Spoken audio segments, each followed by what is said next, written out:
নমস্কার বন্ধুরা, আমরা আবার ফিরে এসেছি একটা টান টান ভূতের গল্প নিয়ে। আপনারা এই সপ্তাহে শুনবেন বিষ্ণুদার ৬৭তম ভূতের গল্প, শ্যাওলা পোতার ভুতুড়ে ঘটনা। প্রতি সপ্তাহে নতুন নতুন রোমাঞ্চকর, রহস্যময়, ভৌতিক এবং আরও হরেক রকম স্বাদের গল্প শুনতে সাবস্ক্রাইব করে আমাদের সঙ্গে থাকুন। নতুন গল্পের আপডেট সবার আগে পাওয়ার জন্য বেল আইকনটি ক্লিক করে নোটিফিকেশান অন করে রাখুন। শুরু হচ্ছে সৌমেন মজুমদারের কলমে বিষ্ণুদার ভূতের গল্প সিরিজের ৬৭তম গল্প, শ্যাওলা পোতার ভুতুড়ে ঘটনা।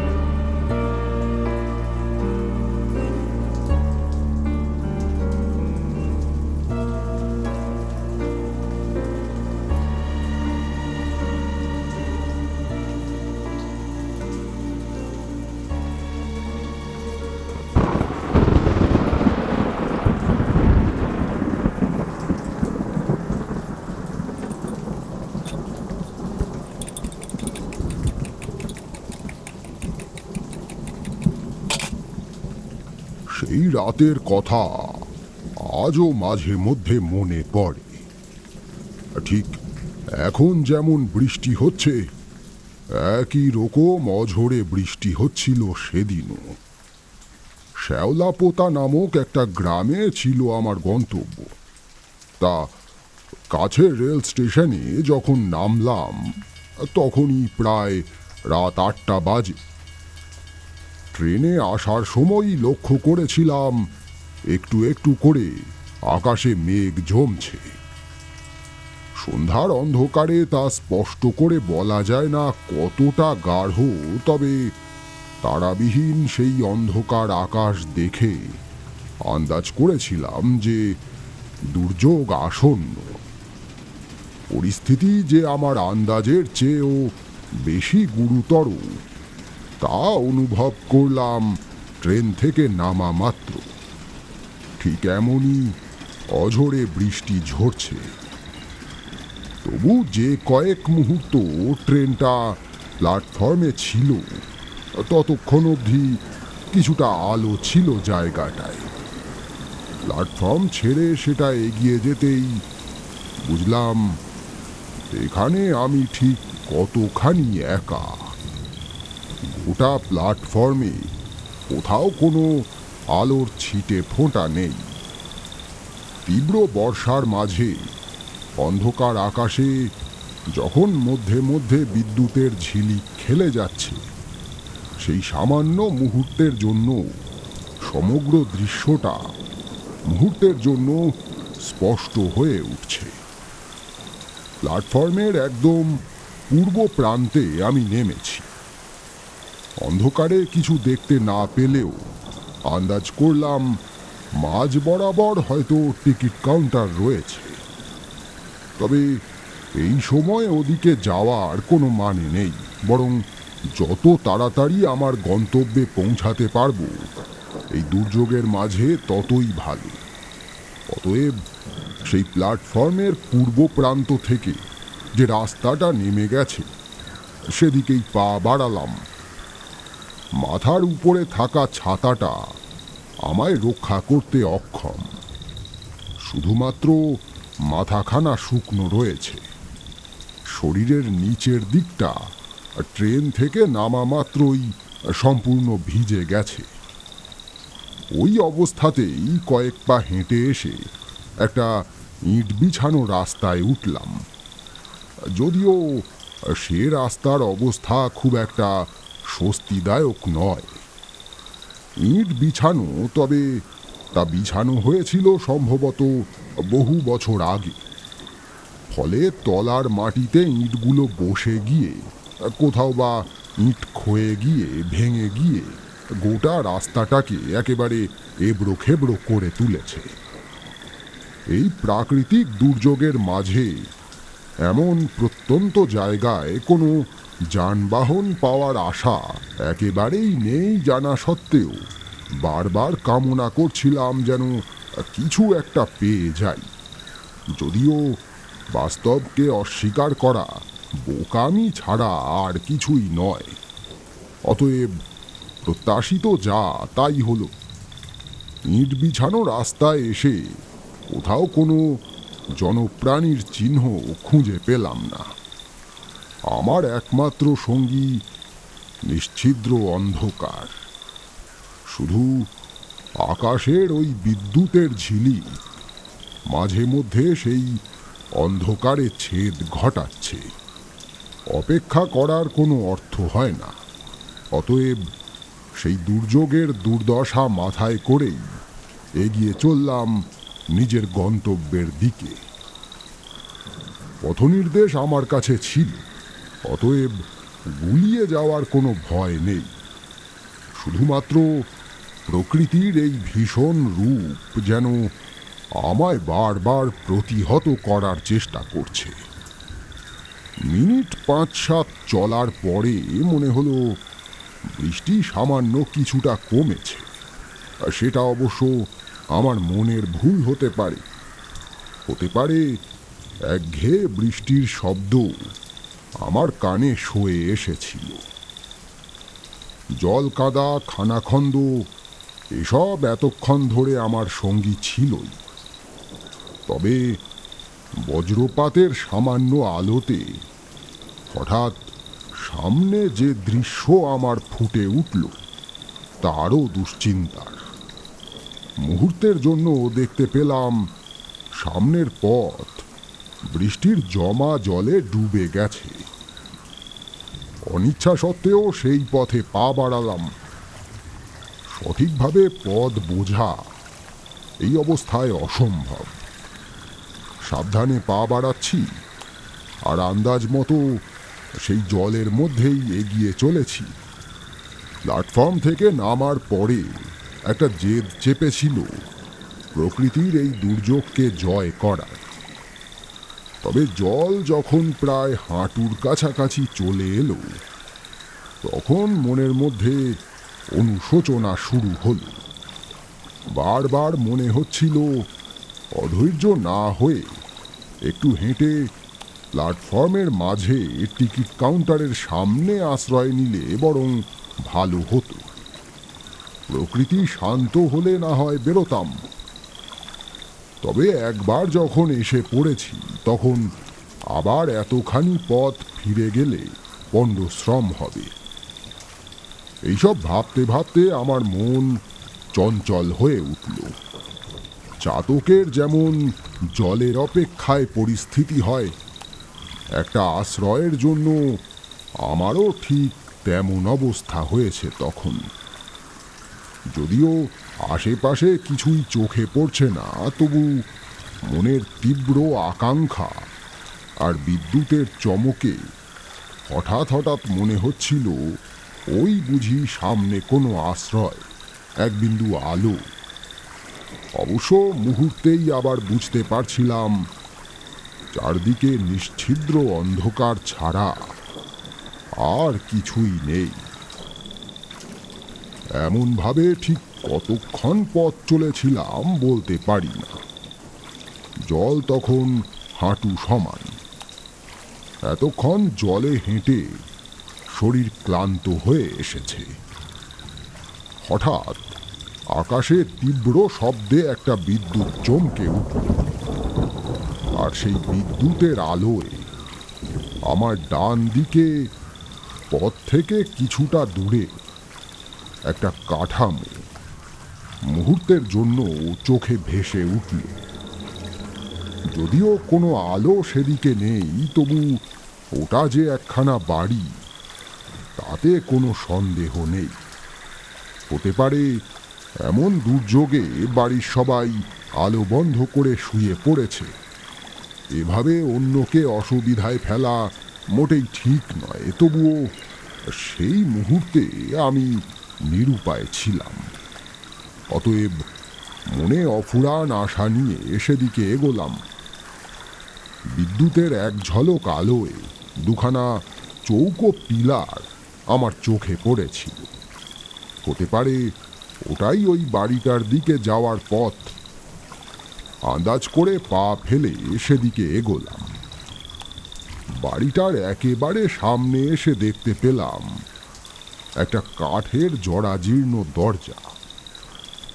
পুরো বাড়িখানা অন্ধকারে ঠিক করে দেখা যাচ্ছে না, তবে সদর দরজার সামনে সামান্য ছাউনি থাকায় বর্ষার হাত থেকে নিস্তার পাওয়া গেছে।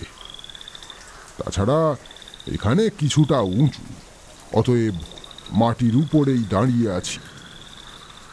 দেখলাম দরজার বাইরে থেকে কোনো তালা লাগানো নেই। মনে আশা জেগে উঠল, হয়তো ভিতরে কেউ রয়েছে, যদি একটা আশ্রয় পাওয়া যায়। মনের সংশয় দমিয়ে কাঠের দরজার উপরে টোকা মারলাম। সেই সঙ্গে ক্লান্ত শরীরে যতটা সম্ভব উঁচু স্বরে হাঁক দিলাম, কেউ আছেন? বাড়িতে কেউ আছেন? কয়েক মুহূর্ত ভিতর থেকে কোনো সাড়া শব্দ নেই। তবে তারপরেই দরজার কাঠের ফাঁক দিয়ে চোখে পড়ল সামান্য আলোর আভা। সম্ভবত ভিতরে কেউ আলো জ্বালিয়েছে। আমি উৎসাহিত হয়ে উঠলাম, তবে একটু অপেক্ষা করতে হলো। আলোর তীব্রতা বাড়ছে দেখে বুঝতে পারলাম কেউ একজন দরজার দিকে এগিয়ে আসছে। একসময় একটা শব্দ করে দরজাটা খুলে গেল। খুলতেই চোখে পড়ল একখানা হাতে ঝোলানো হ্যারিকেন। বাইরের বৃষ্টির দাপটে হ্যারিকেনের শিখাখানা পাগলের মতো কাঁপছে। কাচের আবরণ আগুনকে সম্পূর্ণভাবে রক্ষা করতে পারছে না। তারপরে আমার দৃষ্টি গেল সামনে দাঁড়ানো লোকটির দিকে। আমার তখন উদ্দেশ্য একটাই, আজ রাতটুকু না হলেও অন্তত এই দুর্যোগ কেটে না যাওয়া পর্যন্ত একটা আশ্রয়। অতএব সোজাসুজি সেই কথাই বললাম। উত্তরে লোকটি বলল, আসুন আসুন, না না অসুবিধা নেই। এই অবস্থায় আর কোথায় যাবেন? বৃষ্টি থামলে নয় দেখা যাবে। আমি লোকটির পিছনে পিছনে ঘরে ঢুকে এলাম। আস্তে আস্তে লোকটির চেহারা ভালো করে দেখলাম আমি। বয়স আন্দাজ বড়জোর ৪৫-৫০ হবে। বেটে খাটো চেহারা, বেশ রুগ্ন। তবে এমন চেহারাতেও একটা কাঠিন্য যেন অস্বাভাবিকভাবে রয়েছে। সেটা বেমানান, অথচ আছে। পরনে একটা ফতুয়া আর লুঙ্গির মতো করে পরা ধুতি। মাথার চুল সুন্দর করে পাতিয়ে আঁচড়ানো। দরজা থেকে সোজা এসে যে ঘরে আমরা পৌঁছালাম সেটা মোটামুটি বড়। অন্ধকারে স্পষ্ট দেখা না গেলেও বুঝলাম বাড়িখানা নতুন নয়। উপরে কড়ি বর্গা রয়েছে। তাছাড়া দেওয়ালের রঙের অবস্থা অত্যন্ত করুণ। বহু বছর যে এ বাড়ির যত্ন নেওয়া হয় না তা নিশ্চিত। লোকটি একটা কাঠের চেয়ার পাশের একটা ঘর থেকে নিয়ে এলো। তারপর শান্ত স্বাভাবিকভাবেই বলল, বসুন। তা আপনি আসছেন কোত্থেকে? আমি জানালাম তাকে, যে ঘরটায় বসে আছি এখান থেকে সদর দরজাখানা দেখা যায় না। এই বড় ঘরটার লাগোয়া যে আরও দুটি ঘর রয়েছে সেগুলোর দরজা বন্ধ। ওই দুটোর একটা থেকেই ভদ্রলোক চেয়ারখানা নিয়ে এসে আমায় বসতে দিয়েছে। এ বাবা, আমি তো খেয়ালই করিনি। আপনার জামা কাপড় ভিজে তো বিচ্ছিরি অবস্থা। দাঁড়ান, কিছু একটা ব্যবস্থা করি। হঠাৎ করে লোকটি এই কথা বলে যে ঘর থেকে চেয়ারখানা এনেছে সেই ঘরে ঢুকে গেল। আমি চেয়ারে বসে ঘরের ভিতরটা চারদিকে মাথা ঘুরিয়ে ঘুরিয়ে দেখতে লাগলাম।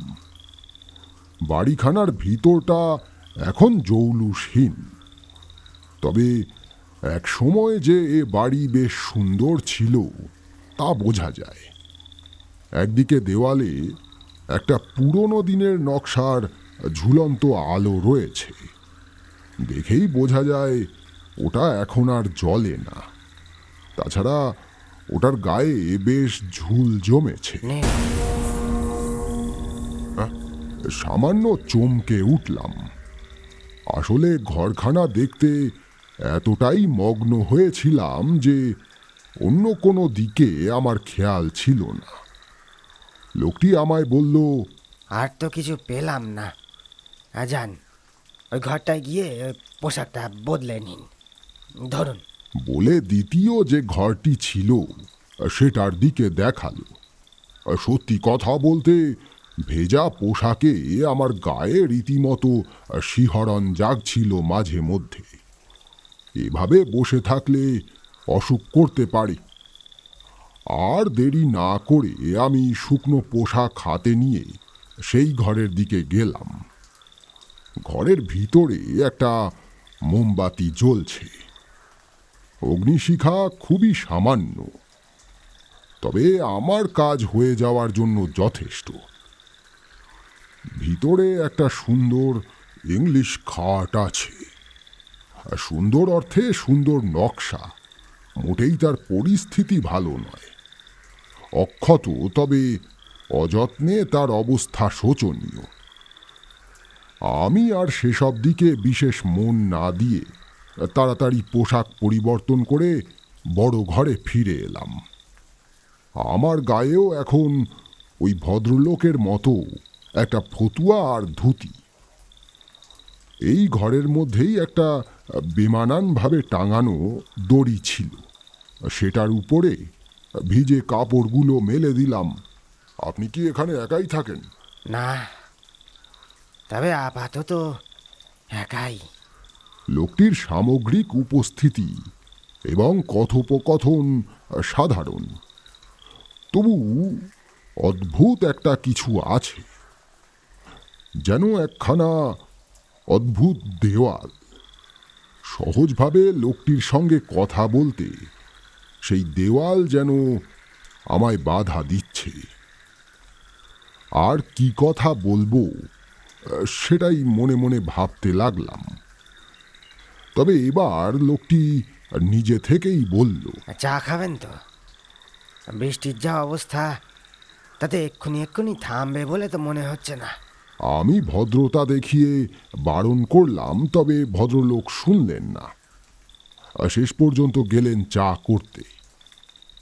মানুষের মনে ভাবনার আগে প্রাধান্য পায় প্রয়োজন। বাইরে ওই জলমগ্ন রাস্তায় যখন বিরক্তি, ক্লান্তি এসব কিছু নিয়ে একটা আশ্রয় খুঁজছিলাম, তখন আর কোনো ভাবনা আমার মাথায় ছিল না। এখন যখন একটা আশ্রয় পাওয়া গেছে এবং দুর্যোগের হাত থেকে রেহাই পাওয়া গেছে, তখন হরেক রকম কথা মাথার মধ্যে ঘুরপাক খেতে শুরু করল। বাড়িটার অবস্থা জরাজীর্ণ, একরকমভাবে উপস্থিত লোকটির অবস্থাও তাই।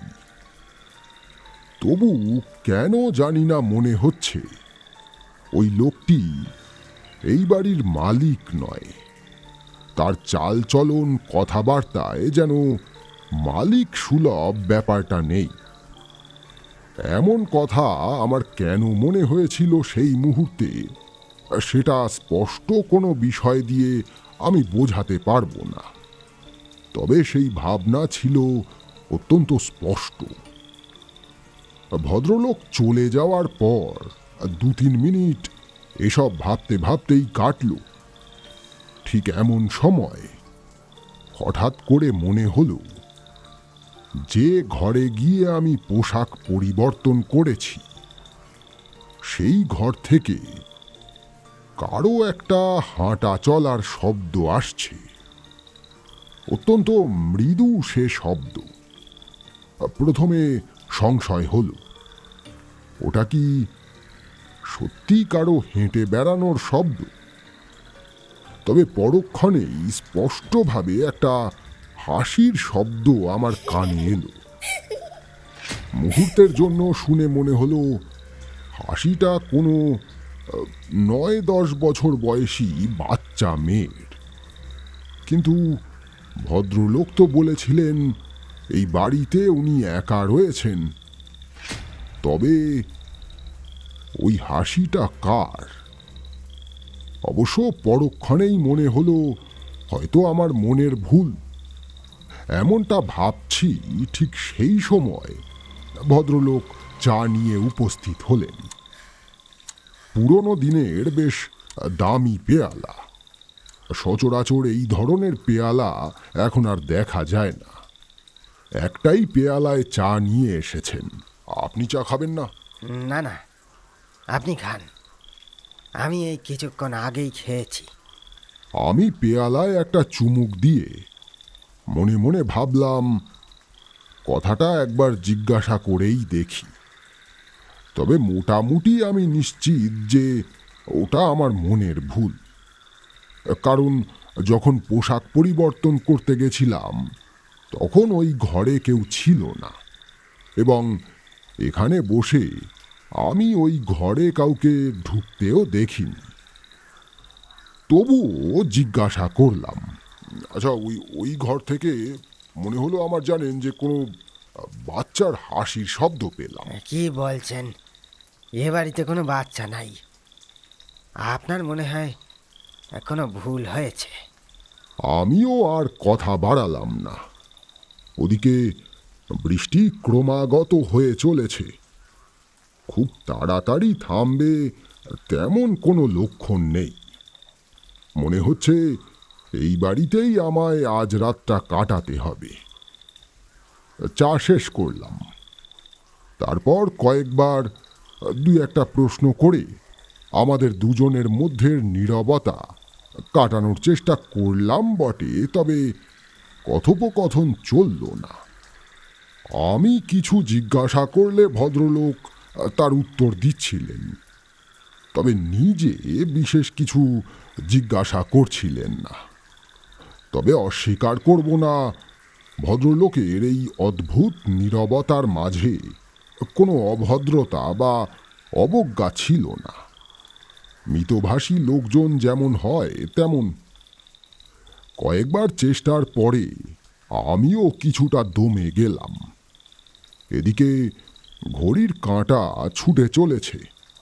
অবিরাম বৃষ্টির শব্দ কান থেকে মস্তিষ্কে প্রবেশ করে যেন অদ্ভুত একটা ঘোর লাগা ভাব তৈরি করছে। এমনভাবে চলতে চলতে রাত যখন প্রায় 10টা ছুঁই ছুঁই, তখন ভদ্রলোক বললেন, আজ আপনি কোথাও যেতে পারবেন না। আপনি একটু বসুন, আমি আপনার খাওয়ার বন্দোবস্ত করি। যা আছে মনে হয় আমার আপনার হয়ে যাবে, আমি গুছিয়ে আনি। বলে ভদ্রলোক চা করতে যেদিকে গেছিলেন সেই দিকটায় গেলেন। আমিও আপত্তি করলাম না। সত্যি কথা বলতে খিদেও পেয়েছিল। কয়েক মিনিট বাদেই ভদ্রলোক থালায় খাবার সাজিয়ে আনলেন। বেশি কিছু নাই, এই দিয়ে কষ্ট করে আপনার রাতটা কাটাতে হবে। আমি লজ্জিত হলাম। কি বলছেন? এই পরিস্থিতিতে আপনি আমার জন্য যা করছেন তাই আমার কাছে অনেক বড় প্রাপ্তি। এতে আমার কোনো কৃতিত্ব নাই, যে যার ভাগ্যে খায়। আজ রাতের খাবার আপনার এখানে লেখা ছিল ভাগ্যে, তাই এসে উপস্থিত হয়েছেন। দুজনে একসাথেই খেতে বসলাম। সাদামাটা খাবার, তবে অপূর্ব সুস্বাদু। তাছাড়া এমন খিদে পেটে সব কিছুই আমার ভালো লাগছিল। খাওয়া দাওয়া সারা হতে ভদ্রলোক আমার শোয়ার ব্যবস্থা করলেন। যে ঘরে পোশাক পরিবর্তন করেছিলাম, যে ঘর থেকে ভুলবশত আমার মনে হয়েছিল হাসির শব্দ ভেসে আসছে সেই ঘরে। প্রথমবার যখন এই ঘরে ঢুকেছিলাম তখন খুব ভালো করে দেখা হয়নি। টুকিটাকি নানা জিনিসপত্র খুব অগোছালোভাবে রয়েছে। তবে ভদ্রলোক বিছানাটা সুন্দর করে গুছিয়ে দিয়েছেন। তবে সবচেয়ে বেশি যে জিনিসটা এই ঘরে চোখে পড়ে তা হলো দেওয়ালে টাঙানো একটা অয়েল পেন্টিং। বহু পুরনো ওটা, তাতে কোনো সন্দেহ নেই। এ কথা নিশ্চিত হয়ে বলছি, কারণ যার ছবি রয়েছে সেখানে তার পোশাক দেখলে বোঝা যায় সে এই সময়ের নয়। একটি বাচ্চা মেয়ে। ছবি দেখে বয়স আন্দাজ করা মুশকিল, তবু আন্দাজ ওই ৮-১০ বছর হবে। তবে যে ভদ্রলোক তখন বললেন এই বাড়িতে কোনো বাচ্চা নেই, অবশ্য হতে পারে যার ছবি ওটা সে এখন বড় হয়ে গেছে। ছবিটায় বাচ্চা মেয়েটির অভিব্যক্তিতে একটা অদ্ভুত সরলতা রয়েছে। চোখ দুখানায় যেন অদ্ভুত বিশ্বাস মাখানো। মুখখানি এমন যে একবার দেখলেই মনে থেকে যায়। আমি মোমবাতিটা বন্ধ করে শুয়ে পড়লাম। বৃষ্টি এখনো এক নাগাড়ে হয়ে চলেছে। সন্ধ্যায় এমন দুর্দশায় পড়ার পরেও কপালগুনে একটা আশ্রয় জুটেছে। ফলে বাকি সব ভাবনা সত্ত্বেও মন বেশ ফুরফুরে ছিল। সেই সঙ্গে বৃষ্টি ভেজা এমন আদর জড়ানো আবহাওয়া। অতএব কিছুক্ষণের মধ্যেই ঘুম নামল চোখে।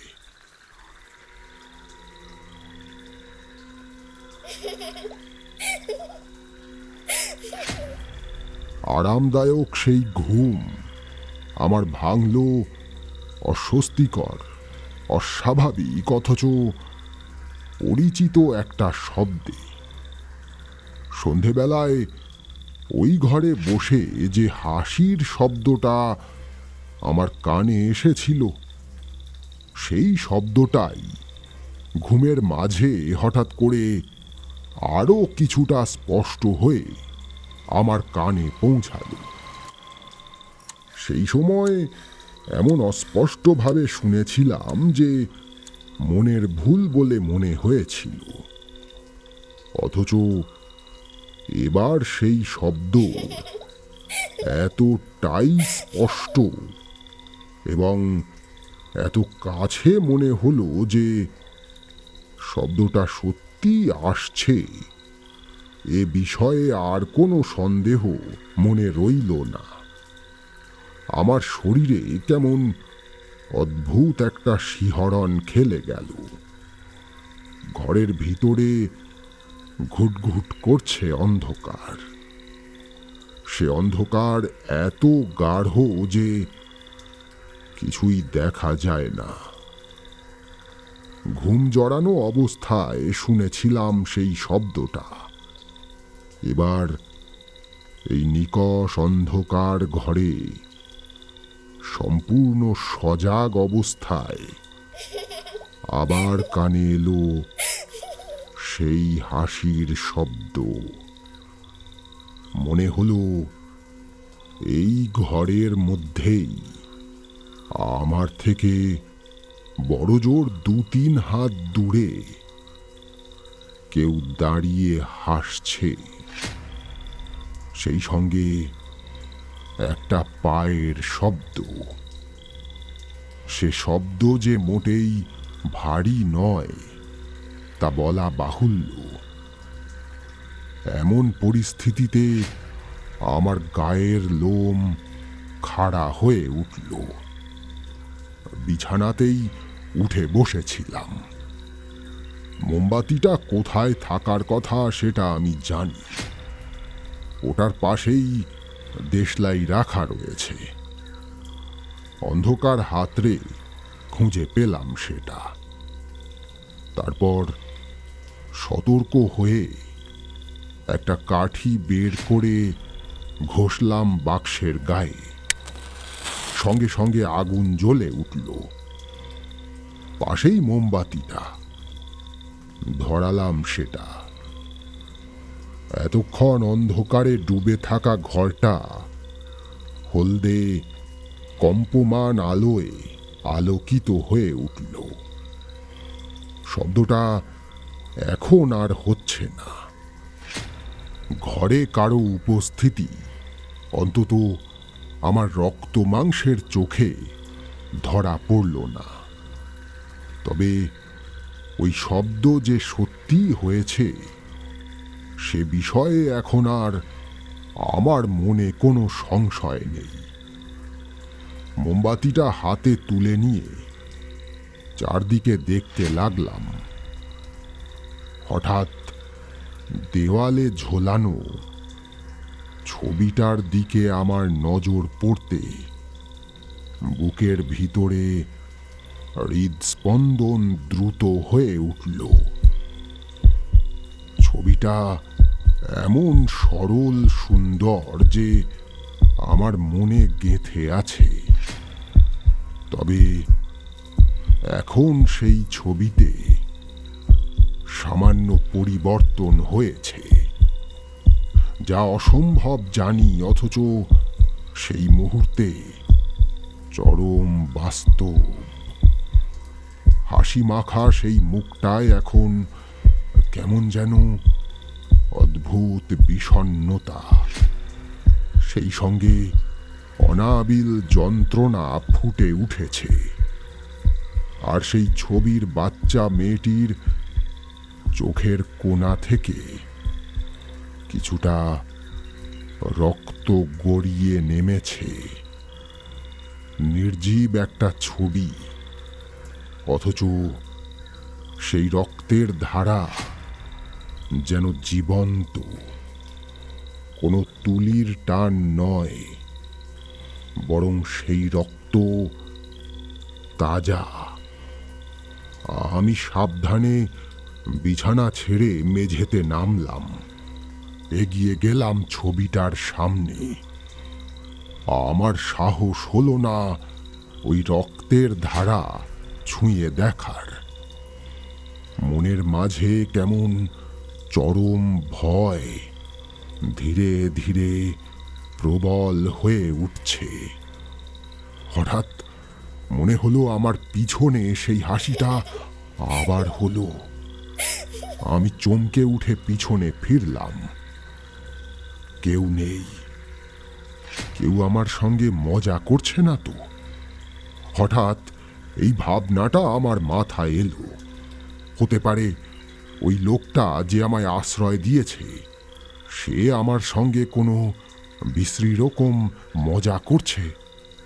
হতে পারে আমার দৃষ্টির আড়ালে এই ঘরেই কেউ একটা লুকিয়ে আছে, অথবা অথবা কোনো যন্ত্র যা থেকে ওই হাসির শব্দ বারবার আসছে। আমি সারা ঘরে তন্ন তন্ন করে খুঁজলাম। কোথাও কেউ নেই, কিছু নেই। যে ইংলিশ খাটটায় আমি শুয়েছিলাম তার তলাটাও একবার দেখা দরকার। ঝুলন্ত বেডশিটটা তুলে মোমবাতির আলো ফেলে তলায় তাকাতেই আমি রীতিমতো আঁতকে উঠলাম। এক মুহূর্তের জন্য মনে হলো ওখানে কেউ একটা ছিল, যদিও যদিও তারপরেই সবকিছু একেবারে শূন্য। কিন্তু ওই এক মুহূর্তের জন্যই আমি দেখতে পেলাম ছবিতে দেখা ওই মেয়েটিকে। তবে তার মুখে বয়সের শান্ত সরল ভাবখানা ছিল না। মুখখানা কেমন ফ্যাকাশে, সারা মুখের শিরা উপশিরাগুলো কালচে হয়ে ফুটে উঠেছে।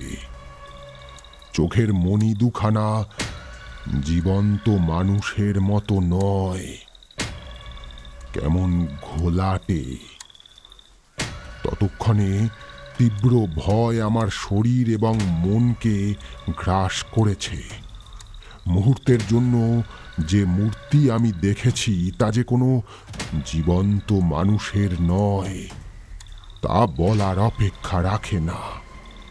কোনো জীবন্ত মানুষের পক্ষে মুহূর্তের মধ্যে এমন বাতাসে মিলিয়ে যাওয়া সম্ভব নয়। ইতিমধ্যে অন্য একটা আশঙ্কা আমার মনে ভর করেছে। যে লোকটি আমায় আশ্রয় দিয়েছে, এই দুর্যোগের রাতে আমায় খাবারের ব্যবস্থা করে দিয়েছে, এমনকি এখানে নিশ্চিন্তে শোয়ার ব্যবস্থাও করে দিয়েছে, সেই লোকটি আদৌ জীবন্ত তো? পাশের ঘরেই লোকটি শুয়েছিল।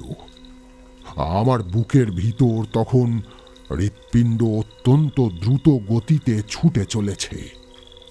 তীব্র ভয় নিয়েও খুব সাবধানে পা টিপে টিপে মোমবাতি হাতে নিয়ে আমি সেই ঘর থেকে বাইরে বেরোলাম। তবে এবার যে দৃশ্য ওই বড় ঘরে এসে আমার চোখে ফুটে উঠল তা চেনা নয়। সন্ধ্যায় যে ঘরটায় আমি আশ্রয় নিয়েছিলাম, ঘরটা সেই একই, তবে তার যেন আমূল পরিবর্তন ঘটেছে এই কয়েক ঘন্টায়। জরাজীর্ণ অবস্থা ছিল ঠিকই, তবে এখন যা পরিস্থিতি মোটেই এমনটা ছিল না। বাইরেটা দেখে মনে হলো আমি কোনো বসত বাড়ি নয়, বরং পরিত্যক্ত জরাজীর্ণ একটা বাড়িতে দাঁড়িয়ে রয়েছি। ঘরের দরজাগুলোর অবস্থা এতটা খারাপ ছিল না কিছুক্ষণ আগেও। এখন দেখে মনে হচ্ছে একটু জোরে নাড়াচাড়া করলেই ওগুলো খুলে পড়বে।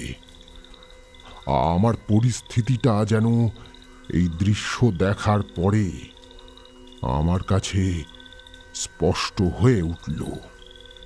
তবু মনের মাঝে কৌতূহল, তীব্র আকাঙ্ক্ষা জানার যে সেই লোকটি আসলে কে। আমি সাবধানে পাশের ঘরের জরাজীর্ণ দরজাটায় ঠেলা দিলাম।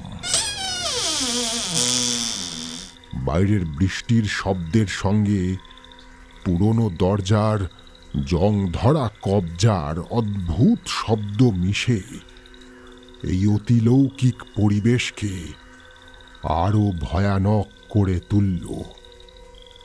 আলো ঘরের ভিতরে পড়তে দেখলাম ধুলো ময়লায় পরিপূর্ণ একখানা ঘর। চারিদিকে মাকড়সার জাল, মেঝের উপরে পুরু ধুলোর আস্তরণ। ভিতরে একটা ইংলিশ খাট রয়েছে, তবে তার অবস্থা অত্যন্ত শোচনীয়। আর এ কি দৃশ্য আমি দেখছি! সেই জরাজীর্ণ খাটের উপরে শুয়ে রয়েছে একটা কঙ্কাল। কঙ্কালের মাথাটা দরজার দিকে কাত করা, আর সেই শূন্য অক্ষিকোটর যেন আমার দিকে তাকিয়ে বিশ্রী এক হাসি হাসছে। আমার শরীর যেন অবশ হয়ে এলো। কানে ভেসে এলো সেই খিলখিলে বাচ্চা মেয়েটার হাসি। প্রকৃতির দুর্যোগের প্রকোপ যেন এবার আমার মনের মধ্যে আছড়ে পড়ল। ঝড় উঠল তোলপাড় করে। অনুভব করলাম প্রকৃতির দুর্যোগ থেকে বাঁচতে আমি কোথায় এসে আশ্রয় নিয়েছি। এই পরিস্থিতিতে আর এখানে অপেক্ষা করা বোকামি। অতএব আমি আর সেখানে মুহূর্ত মাত্র দাঁড়াইনি। যে কটা নিজের জিনিস আমার চোখে পড়েছিল কোনো রকমে সেগুলো তুলে নিয়ে বৃষ্টির মাঝেই ছুটতে ছুটতে বেরিয়ে এসেছিলাম সেই ভয়ানক বাড়ি থেকে। আমার কোনো হুঁশ ছিল না, শুধু লক্ষ্য ছিল কোনো রকমে আমাকে রেল স্টেশনে পৌঁছাতে হবে। সেই জলের মাঝে হুড়মুড়িয়ে ছুটতে ছুটতে যখন টিকিট কাউন্টারের ওখানে এসে পৌঁছালাম, তখন ভয়ে ক্লান্তিতে আমার মূর্ছা যাওয়ার মতো অবস্থা। আমাকে ওই অবস্থায় ছুটে যেতে দেখে টিকিট কাউন্টারের ভিতর থেকে একজন লোক এগিয়ে এলো। একটুখানি ভরসা পেলাম, কিন্তু লোকটি যখন আমার সামনে এসে দাঁড়ালো, তখন অনুভব করলাম তাকে দেখা মাত্র আমার চেতনা যেন নিঃশেষ হয়ে আসছে। আমার সামনে যে এসে উপস্থিত হলো সে আর কেউ নয়, ওই ভুতুড়ে বাড়িতে যে লোকটি আমায় আশ্রয় দিয়েছিল সেই। দেখা মাত্র আমি জ্ঞান হারালাম।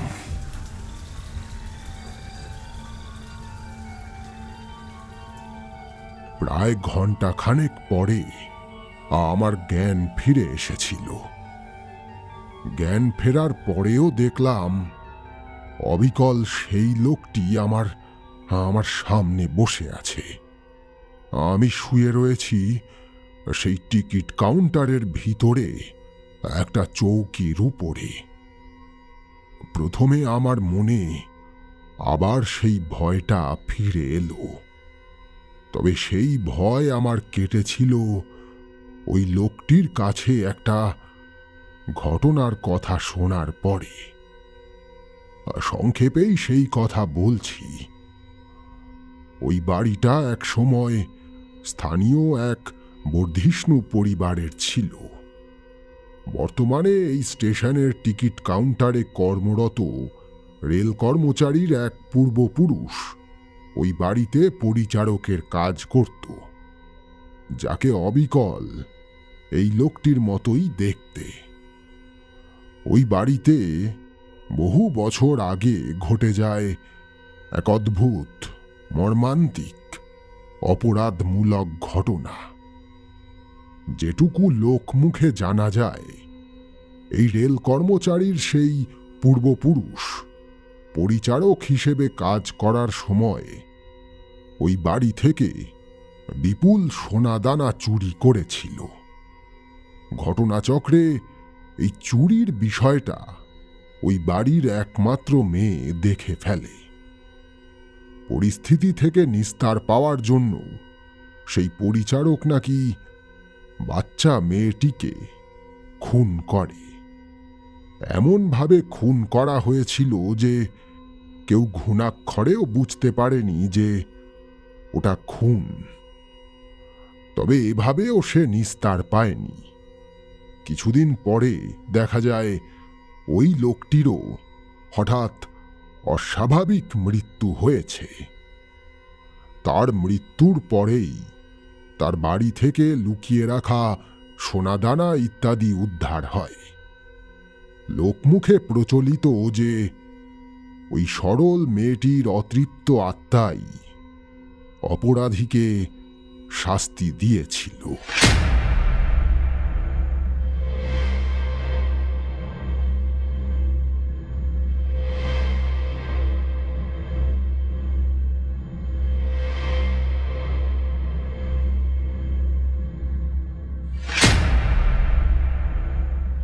শুনছিলেন বিষ্ণুদার ভূতের গল্প সিরিজের ৬৭তম গল্প শ্যাওলা পোতার ভুতুড়ে ঘটনা।